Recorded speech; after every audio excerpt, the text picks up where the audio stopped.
All right, chip of the day. People love chip of the day. This is going to be a 7493. 7493. It's going to be this one down at the bottom. That's the 7493. This data sheet covers a couple of them.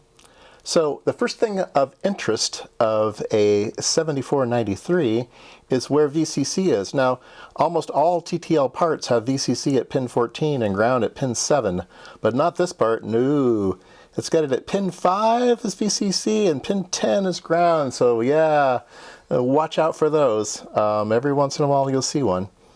Okay, let's take a look at what this thing does. It's this one here. It is one flip-flop and then 3 flip-flops. And so if you put in your signal here, it gets divided by 2. If you put your signal in here, it can get divided by 1, 1, 1, right? 8. And so divide by 2, divide by 8, that's divided by 16.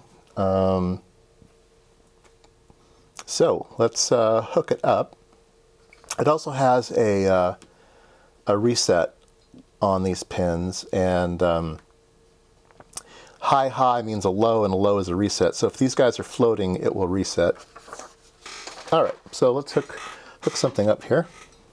All right, so I've got a 555 coming into clock A, and clock A is over here on pin 14.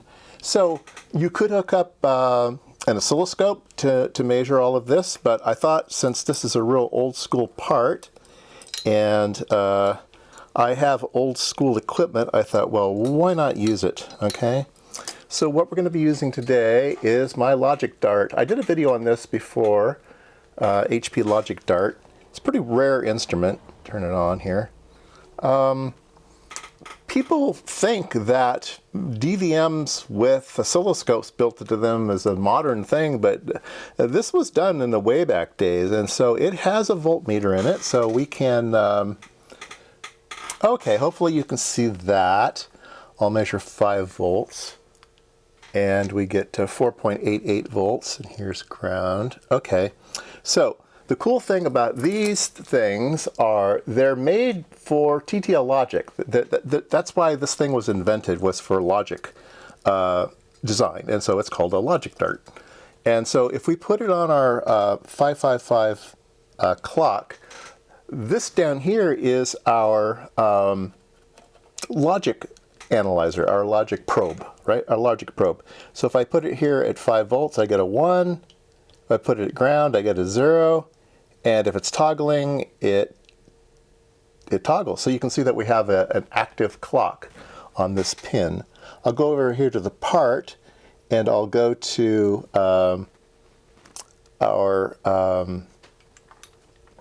let's see here, I'll go to the clock pin. What's the best one to take a look at? I'm going to be looking at the output of this flip-flop. So we've looked at the input, it's toggling, we'll look at the output, okay? And so let's look at the output, and the output is low and is not toggling, okay? And that's because we have these 2 lines floating and we're clearing the flip-flop. So let me ground one of those pins. It's an OR gate. So I'm going to ground one of those pins, and we can see that suddenly we're now clocking. So that's very, very handy. No need to look at an oscilloscope or anything. You just see, we have a clock here, okay? Now, I could hit auto scale, all right, and we can see up the top there, we're actually getting a waveform, so it's actually showing us a waveform, okay, so that's pretty cool. So we'll leave that one there. We'll grab our number 2 probe. This is a 3 probe instrument, and I'll go over to, let's see, what's the best pin to go over to? All right, let me put this probe on the 555, okay? And we have 2.25 volts because it's toggling up and down, you get halfway. But look, it's also got a frequency counter in it, so we're at 2 kilohertz. And then let's go over to the output of that first flip-flop, okay? And when I go over to that one, you can see that we're at 1 kilohertz, okay?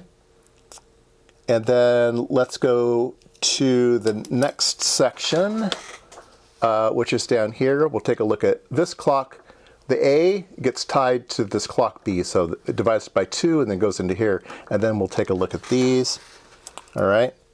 So let's just go through this again. We start with 2 kilohertz. We divide it down. We get 1 kilohertz. We divide it again. We get half a kilohertz. We divide it again. We get 250 hertz, and then we divide it again. We get 120. Okay, so that's pretty cool. Now the next thing this thing can do is take a look at phase relationships. So let's hook this one up here, and we'll take our B probe and we'll hook it here, and we'll take our C probe and we'll hook it over here. There we go. It's not the fastest thing in the world, but yeah, there we go. Now we can zoom in and out, I think. Let's see. What do these buttons do? I don't remember how to operate this thing. Oh yeah, this one. So we can zoom out. Let's do a single shot of that. Oh, interesting. Zoom out. We could do continuous. And oh, I moved it over. That's what I did. I think I moved it over. Oh, I don't know. Don't know how to use it anymore. But you get the idea. You can actually watch clocks. I think these things were way expensive when they first came out, and so nobody has them, and you can't find them even on the used market. I doubt if you go onto eBay you'll be able to find one of these things, and if you do, it'll be a ton of money. There you go. Chip of the day was a 7493 right down here.